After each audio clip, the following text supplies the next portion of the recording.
The Ri Bhoi District Police have taken an innovative step to promote road safety and discourage traffic violations by releasing an artificial intelligence-generated video featuring US President Donald Trump.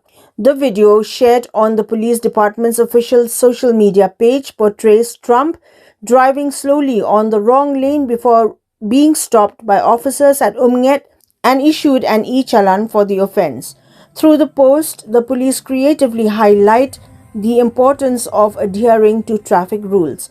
The video concludes with Donald Trump thanking the officers for their service and humorously suggesting that they deserve a Nobel Prize for contribution to road safety. The Ri Bhoi Police, known for their engaging awareness campaign, said the initiative aims to remind motorists that slow-moving vehicles must not drive on the right lane but keep to the left side of the road.